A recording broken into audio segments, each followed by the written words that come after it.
বিলাহী সৰু সৰু বিলাহী মই এয়া যোগাৰ কৰি লৈছোঁ। আৰু এয়া কচু শাক, কিছুমানে কচু শাকৰ পাতে খেতি খাবলৈ ভয় কৰে, কিন্তু মই আজি কচু শাকৰ পাতে খেতি বনাওঁ, আপোনালোকে চাই থাকিব। এয়া কচু শাক আমি পাতে খেতিয়ে বনাওঁ, আপোনালোকেও পাতে খেতি বনাই খাই চাব। এতিয়া মই এয়া বনাম, আপোনালোকে চাই থাকিব।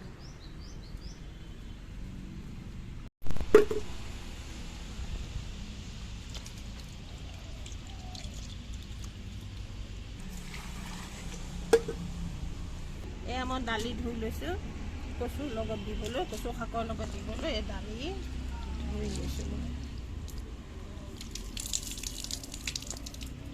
কাৰণ মই এতিয়া এই কচু শাকখিনি দি দিছোঁ ইয়াত, আপোনালোকে চাই থাকক।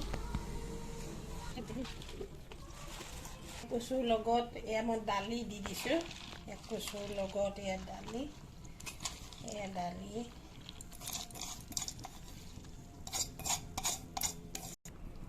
তাৰপাছত এয়া মই বিলাহী লগতে বিলাহী দি দিছোঁ।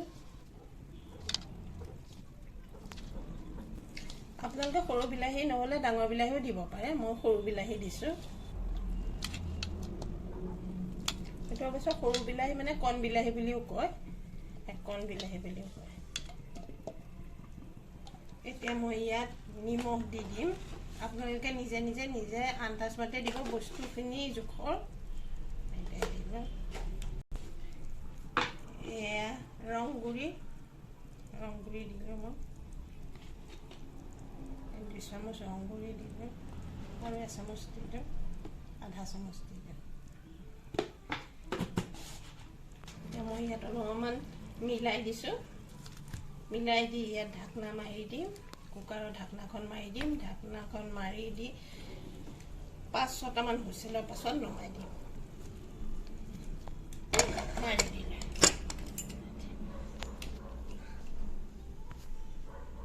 5-6টা হুইছেল মৰাৰ পাছত আকৌ ইয়াত সোমবাৰ দি দিম, আপোনালোকে চাই থাকিব।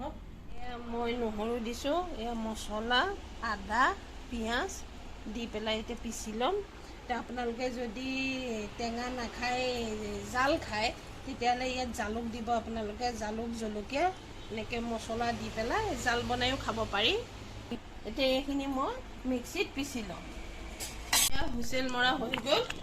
এতিয়া মই এই ঘুটনিৰে, এডাল হ'ল ঘুটনি, এইডালে মই এতিয়া ঘুটনি মাৰি আছোঁ। এতিয়া বস্তুটো তাৰমানে গুড়ি হৈ যাব। আৰু মই হুইছেল 5-6টা বুলি কৈছোঁ, 5-6টা নহ'লেও কথা নাই, 3-4টাতো আপোনালোকে নমাব পাৰিব। আকৌ এতিয়া মই এয়া ঘুটনি মাৰি বস্তুটো গুড়ি কৰি দিছোঁ।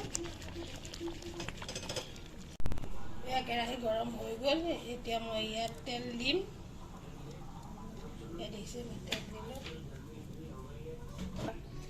তেল দিছোঁ, তেল দি মই ইয়াত তেজপাত 3টা দি দিছোঁ, আৰু ইয়াত পাঁচফোৰণ কেইটামানো দি দিছোঁ। মই মছলাখিনি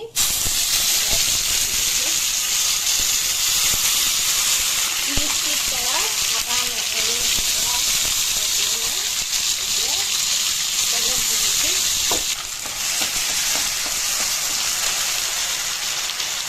অকণমান পানী দি দিছোঁ, লাগি ধৰিছে কাৰণে অকণমান পানী ইয়াত দি দিছোঁ।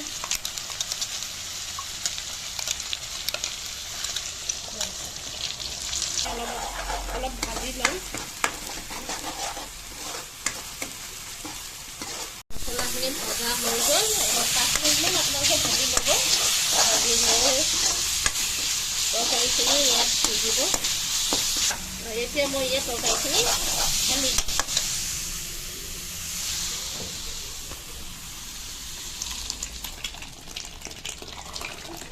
এতিয়া মই গোটেইখিনি বাকি দিলোঁ, বাকি দি ইয়াত ধুনীয়াকৈ লৰাই দিব আপোনালোকে। এতিয়া উতল অহাৰ পাছতে নমাই দিব পাৰিব।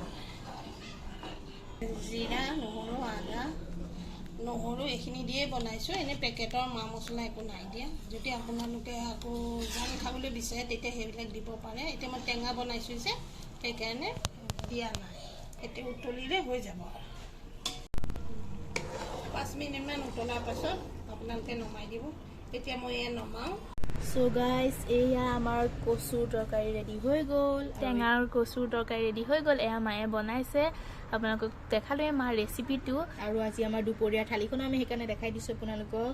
যদি থালিখন আৰু কচুৰ তৰকাৰীখিনি মানে মাৰ ৰেচিপিটো চাই ভাল লাগিলে তেনেহ'লে লাইক কৰি দিব আৰু চেনেলটো ছাবস্ক্ৰাইব কৰি দিব যদি ছাবস্ক্ৰাইব কৰা নাই। আৰু যদি আপোনালোকক কিবা ৰেচিপি লাগে তেনেহ'লে জনাব। চ' আজিৰ বাবে বাই বাই।